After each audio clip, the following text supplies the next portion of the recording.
Du bienheureux don Colomba Marmion, le Christ vit de l'âme suite, l'oraison, 6e entretien. Pour en revenir à l'oraison ordinaire, il me reste à relever les dispositions de cœur que nous devons y apporter pour la rendre fructueuse. Pour s'entretenir avec Dieu, il faut d'abord se détacher des créatures. Nous ne pouvons dignement parler à notre Père céleste si la créature occupe l'imagination, l'esprit et surtout le cœur. La pureté de l'âme est extrêmement nécessaire. C'est là une disposition éloignée, indispensable. De plus, nous devons nous recueillir. Une âme légère, dissipée, habituellement distraite et qui ne fait aucun effort sérieux pour réprimer les écarts de l'imagination vagabonde ne sera jamais une âme d'oraison. Dans l'oraison elle-même, nous ne devons pas nous troubler des distractions qui surviennent, mais demeurer fidèles et ramener l'esprit doucement, sans violence, au sujet qui doit nous occuper en nous aidant au besoin d'un livre.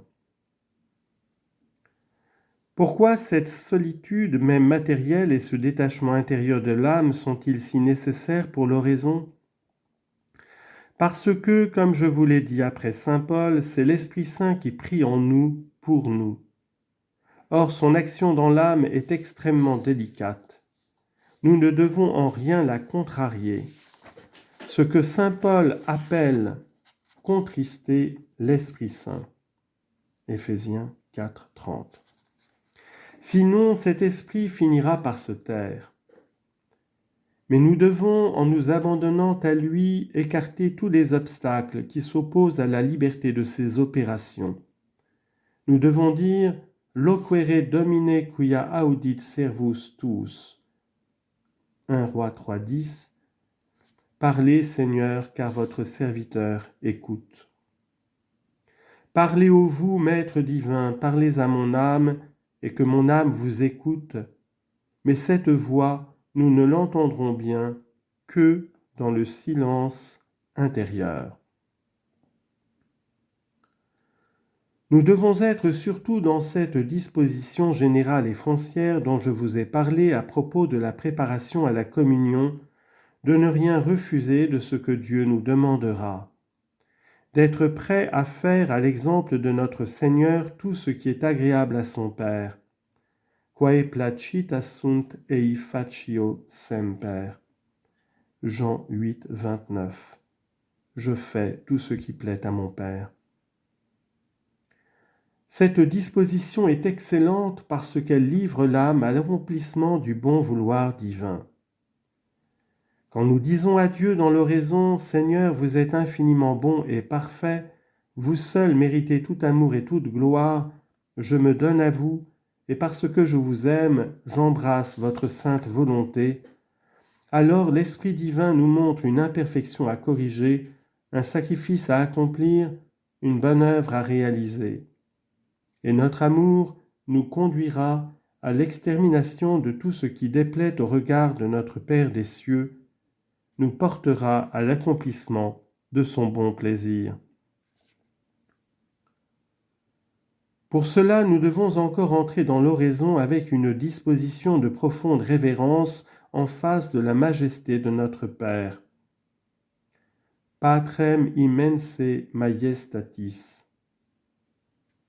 Nous sommes des enfants adoptifs. Par notre fond, nous restons créatures. Dieu même, quand il se communique intimement à l'âme, reste Dieu, c'est-à-dire l'être infiniment souverain. Dominus universorum. 2 Maccabées 14, 35. L'adoration est un mouvement essentiel de l'âme devant Dieu. Pater tales quaerit qui adorent eum in spiritu et veritate. Le Père se cherche de tels adorateurs qu'il adore en esprit et vérité. Remarquez l'alliance de ces deux termes, pater, adorent. Nous devenons enfants de Dieu, mais nous demeurons toujours des créatures. Dieu d'ailleurs veut que par cette révérence humble et profonde, nous reconnaissions notre impuissance. Dans la prière, il subordonne la collation de ses dons à cet aveu, qui constitue en même temps un hommage à sa puissance et à sa bonté. Resistit superbis humilibus autem dat gratiam. Jacques, chapitre 4. Dieu résiste aux superbes et aux humbles il accorde sa grâce. Et vous savez comment, dans la parabole du pharisien et du publicain, notre Seigneur a mis cette vérité en relief. Cette humilité doit être plus grande dans l'âme qui a offensé Dieu par le péché. Il faut alors que l'attitude de l'âme révèle cette componction intérieure qui nous fait regretter nos fautes et nous prosterne aux pieds du Seigneur, comme Madeleine, la pécheresse. Cependant, malgré nos fautes passées et nos misères présentes, nous pouvons nous approcher très près de Dieu. Comment cela ? Par notre Seigneur Jésus-Christ. Dieu est si grand, si saint, si parfait, me direz-vous.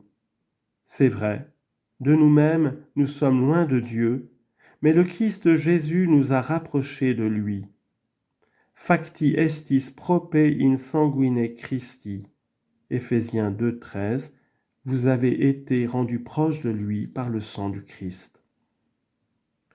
Je suis si misérable, certes, mais le Christ nous donne ses richesses pour nous présenter devant son Père. Mon âme a été si souillée, mais le sang de Jésus l'a lavée et lui a rendu toute sa beauté. C'est le Christ en effet qui supplée à notre éloignement, à notre misère, à notre indignité. C'est sur lui que nous devons nous appuyer dans l'oraison. Il a comblé par son incarnation la distance qui sépare l'homme de Dieu.